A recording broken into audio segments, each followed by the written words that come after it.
So we got estate planning attorney Joe Pippin in the house. I always like to bring up some of the most famous people that have died intestate, meaning without those documents in place, like Prince, James Gandolfini, aka Tony Soprano. Who else? Michael Jackson, wasn't he on that list? I mean, lots of money being left. Well, Prince died, and Channel 13 television decided they wanted to do a story on that. So they came up to my office and we interviewed a short story about what happens when you die without a will. Oh, wow. And he certainly died without a will.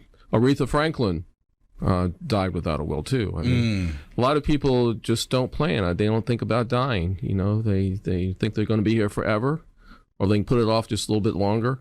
Yep. And a lot of people just don't get that far. Something unexpectedly happens to them, and they die, and then their family's in a bad way, really. Yeah, exactly. You're putting your family in a bad position. And why do you think that is, Joe? Is it just the kind of the awkward thing to bring up at the dinner table is, hey, let's talk to mom about, when she dies? It's just kind of an awkward situation to talk about, right?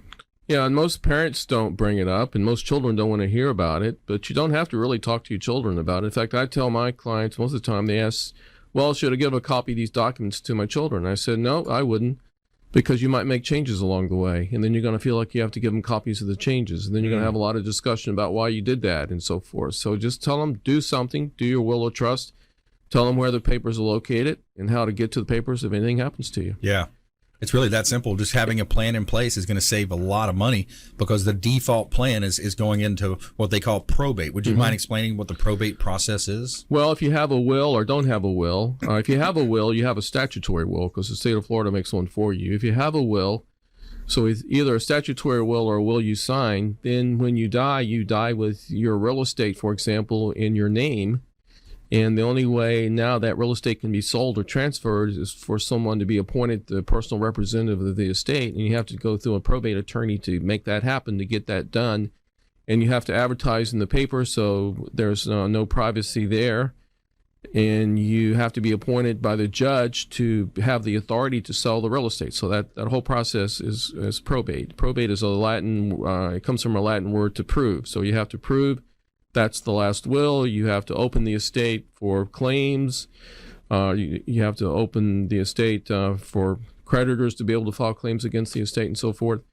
And it's a long, drawn-out process. The normal fees in probate are 3% to 6% for the attorney, and there are costs involved, court costs. That's not much. It's $600-700, which is not much compared to 3% to 6%. But it's a long, drawn-out process. It's going to last up to a year.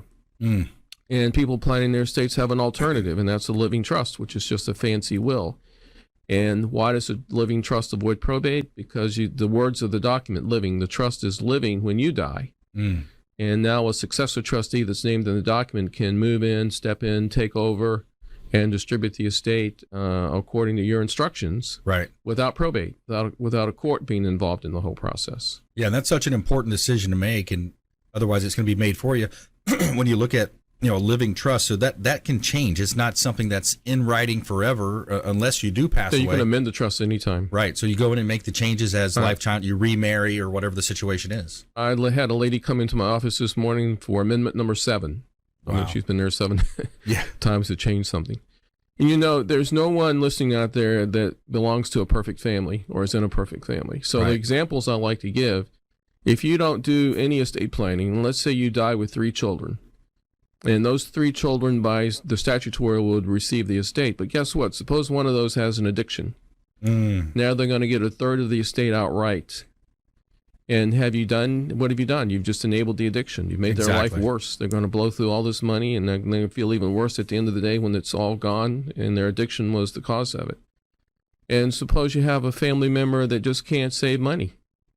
I mean, they're going to get a couple $100,000 inheritance. They're going to go out and buy a new sports car, or buy drinks for everybody at the bar for a year, or, they're going to waste it. Yeah. Basically. So what have you done? So you can do estate planning, you can do clauses in a trust to deal with addiction. You give them a monthly amount, but it's subject to random and mandatory testing. A spendthrift, you can just stretch it out for 10 or 20 years, so they get a little bit for a long time. And suppose you have a special needs child, and you give them money and they're on government benefits. Guess what? They lose their benefits. Wow. So with a special needs trust, you can have money go out so they don't lose any government benefits and have extra money for their support. Oh, that's awesome. So it's a lot of special things you can do in estate planning that doesn't happen when you do nothing, because in the state of Florida just has random statutes that take care of things for you. Yeah, we're talking with attorney Joe Pippin here on the Consumer Quarterback Show, a wealth of knowledge. He's got his own radio and TV show as well on many different networks. 860 The Answer, Saturday mornings on right here on this station, 860 The Answer.